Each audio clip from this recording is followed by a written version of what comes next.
Infinity Nikki Beta Hands-on Preview Glitz and Glamor. As someone who has never played a game from the Nikki series but knew a lot about it from other people talking about the mobile games, I was truly shocked playing the closed beta of Infinity Nikki. My time with the game was short, but I can't wait for more. If you're someone who loves to customize your character, unlock new outfits, and get to play dress up, this is the perfect game for that.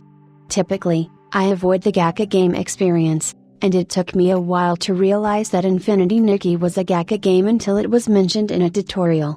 Compared to other gacha games, the microtransaction part of the game didn't feel like it was forced on you or like you were being influenced into purchasing something. Instead, it simply felt like an accessory to the game, where you could form your own decisions about whether you use the system or not. However, stepping into the world of Infinity Nikki was nothing short of magical. From the high-definition graphics to the sparkle effects on the clothing, I was enamored immediately. As a kid growing up with browser games, I spent a lot of time playing dress-up games online, including Star Doll. Growing up, I continued to love games where I could dress characters up and customize them, which is why I have such an intense love of The Sims, even today. Getting to step into a world full of magic, glitz and glamour felt like a dream come true, and every second I played of Infinity Nikki was an absolute delight. The fashion wasn't the only thing that blew me away.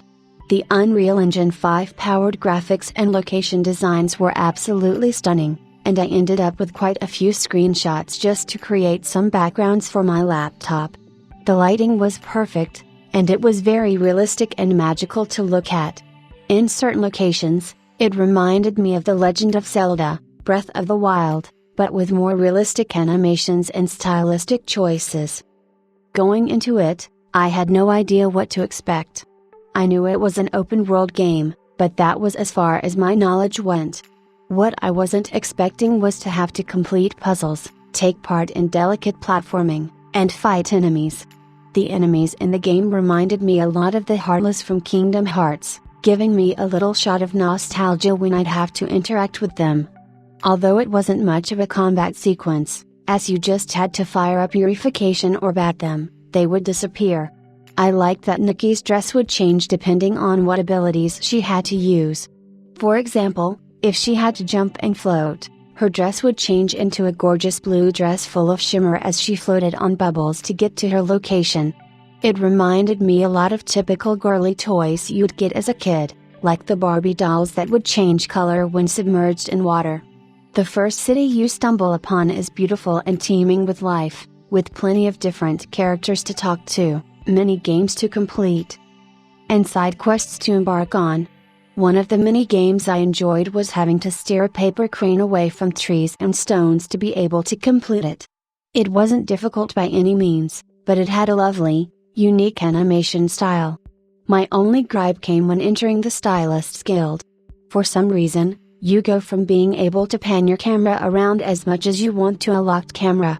Maybe it was a bug or just my game having issues, but it made navigating the area really difficult. I found myself running into walls time and time again to try and figure out how to leave the building. Overall, my experience with Infinity Nikki was a great one. I loved figuring out how to platform and parkour my way to getting items, finding secret chests with new clothing, and discovering secrets around every corner. I truly cannot wait for this game to be fully released, and I just know it will be a huge time sink for me. The game doesn't have a release date yet, but it should be available soon on PC, via Epic Games Store, PlayStation 5, iOS, and Android.